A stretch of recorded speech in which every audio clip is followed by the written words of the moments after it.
طيب نواصل في مسائل الصوت.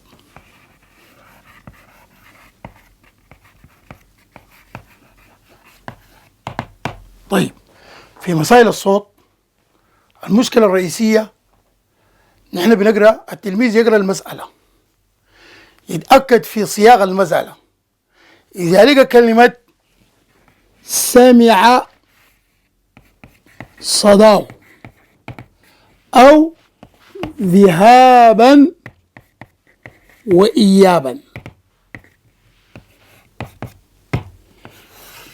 إذا في أثناء ما بيقرأ المسألة بتاعت الصوت لقى كلمة سمع صداه أو ذهابا وإيابا، قالوا لا يأخذ زمن المسألة، وإنما زمن المسألة الزمن يقسم على 2. إذا لقيت في المسألة في أثناء ما قريت المسألة بتاعت الصدى مسائل الصوت لقيت فيه سمع صداه أو ذهابا وإيابا، ما باخذ زمن المسألة، وإنما زمن المسألة يقسم على 2.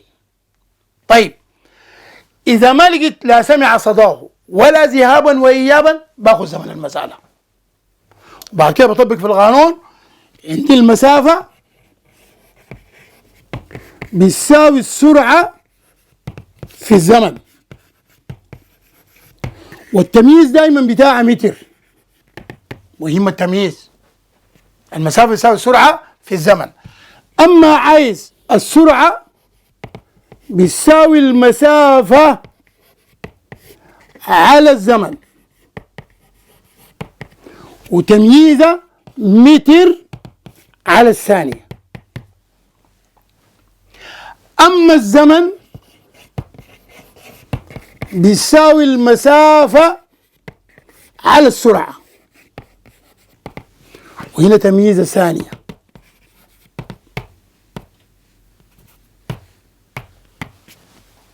نخلي بالنا، يبقى نحن في المسألة لو ما كتبت القانون بتنقص لك درجة، يبقى نتأكد للتلميذ أول حاجة يكتب بعد ما قرأ المسألة شاف المطلوب شنو، هل مطلوب مسافة، هل مطلوب سرعة، هل مطلوب زمن. مطلوب مسافة يكتب الزمن، يكتب القانون السرعة بيساوي المسافة على الزمن، داير السرعة يكتب المسافة على الزمن، داير الزمن يكتب المسافة على السرعة.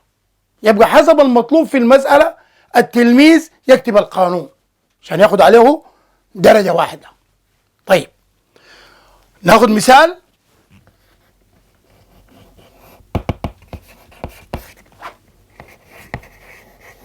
وقف رجل أمام حائط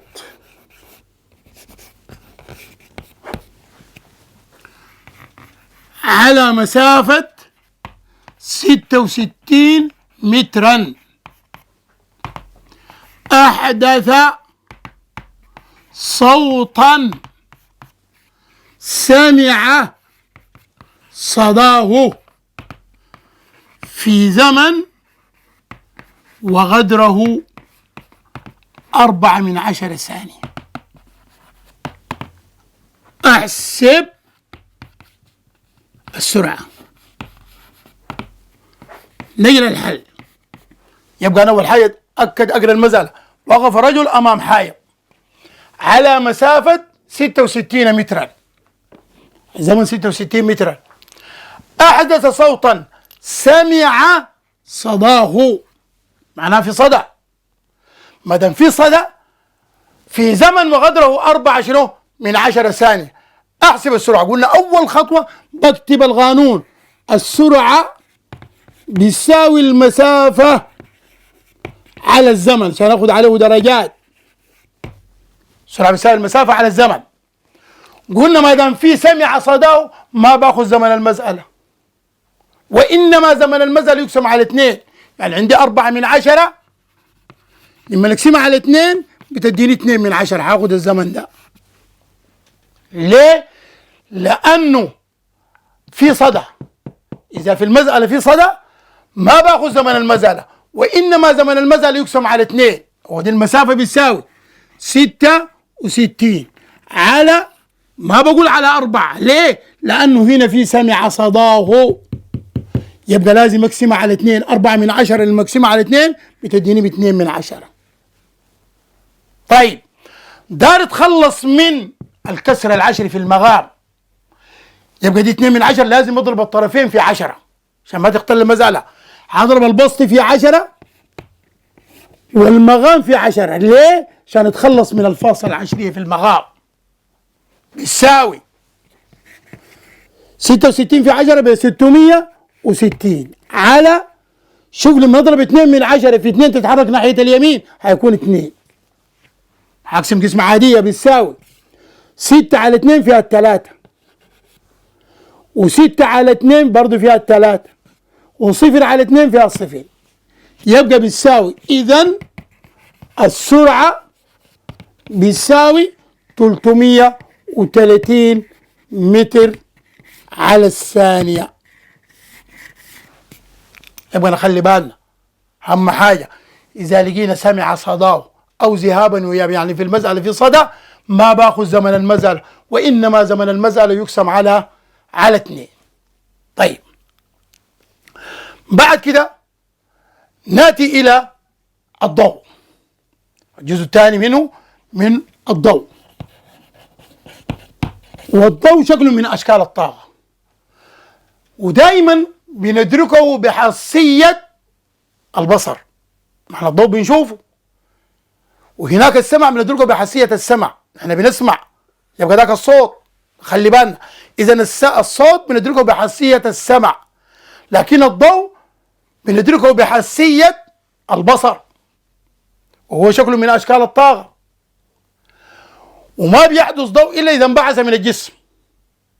عشان كده عندي أهم حاجة، عندي أجسام نسميها مصادر الضوء. الضوء عنده مصادر، عنده مصدرين. عنده مصدرين للضوء: واحد أجسام مضيئة تنبعث منها الضوء، مضيئة بذاتها بتنبعث منها الضوء. نخلي بالنا في الكلمة الشاذة من الأجسام المضيئة، من الأجسام المضيئة. عندي جسمين مضيئين 3، عندي الشمس والنجوم والشمعة المشتعلة،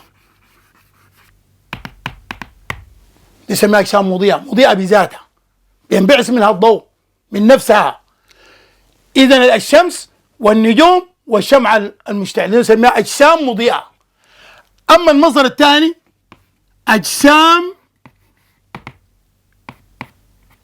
غير مضيئة أو نسميها مضاءة، وهي عاكسة للضوء. أنا ما دار أخذ كمية كبيرة، لكن باخذ حاجة واحدة هي القمر. خلي بالنا، ممكن السبورة، ممكن الحائط، دي كلها أجسام غير مضيئة. لكن نفرق، بتجي في الكلمة الشاذة القمر دي كلمة شاذة، نخلي بالنا التلميذ بيدخل لك الشمس والنجوم والقمر والشمعة المشتعلة.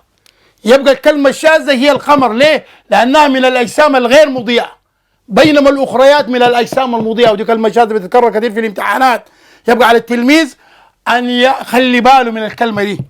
القمر كلمة شاذة. ليه؟ لأنها من الأجسام الغير مضيئة، بينما الأخريات الثلاثة دي من الأجسام المضيئة، أي هي منبعثة من الضوء، ودي عاكسة للضوء. طبعا عندنا الحائط هنا، لكن بتجي الكلمة دي شاذة، خلي بالنا منها. طيب عندي الحزم الضوئية.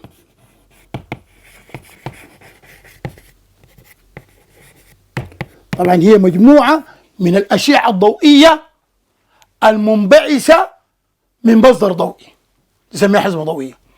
والحزمة الضوئية 3، أنا بيهمني: 1 حزمة ضوئية متفرقة،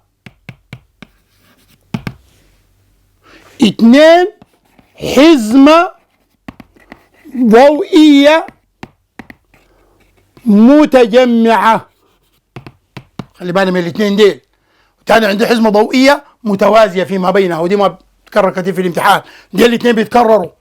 حزمة ضوئية متفرغة، طبعا بمسك ده مصدر ضوئي من هنا، وما تمسك ما تشتغل بيدك، لأنه في الامتحان أنت محاسب.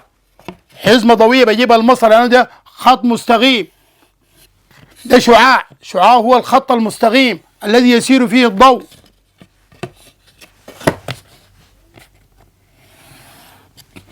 شوف، هي مجموعة من الأشعة الضوئية المنبعثة من نقطة. شوف الكلمة دي، منبعثة من نقطة واحدة. دي حزمة ضوئية متفرغة، ونخلي بالنا ما عملت السام لأنه ده شعاع ضوئي بيدي حزبوق عليه، هيكون غلط. يبقى دي حزمة ضوئية متفرغة منبعثة من النقطة دي ماشية، ولازم نعمل السام لأنه ده خط مستقيم، ده شعاع ضوئي. الشعاع الضوئي هو الخط المستقيم الذي يسير فيه الضوء. ما عملت الأشعة دي معلم، ما ترسمها بيدك، بالمسطرة وقلم. أما الحزمة الضوئية المتجمعة هي المتجهة نحو نقطة. عندي هذه عدسة،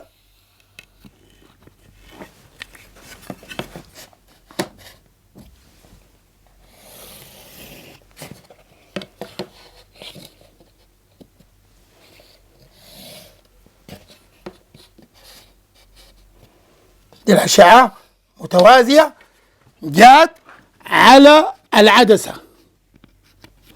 مجرد ما جات على العدسة طوالي حينكسر، لأنه في اختلاف في الوسطين، بينكسر الشعاع،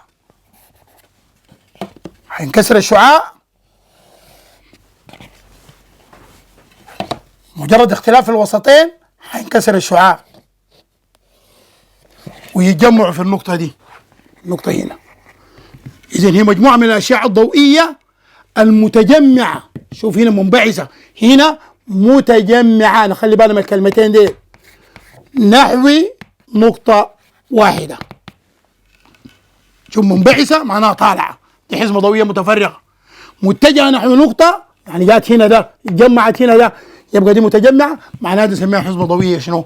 متجمعة. ده نوعين من أنواع الحزم الضوئية. اتصلوا بنا أو راسلونا واتساب على الأرقام 09 254 4 7 114 4 9 11 09 137 3 55. أو زوروا مواقعنا شرق النيل الفيحاء، جنوب المحرك الذهبي ومقابل سوق الاثنين، الرياض شارع المشتل، شمال غرب بيتزا هات، بحري أول ستوب شمال المؤسسة جوار ملحمة الأسرة الطابق الأول، أبو آدم شارع إبراهيم شمس الدين جوار الركيني، أنبد السبيل جنوب السهريج والشمال محلية البقعة، أركويت شرق أسطوب الخيمة.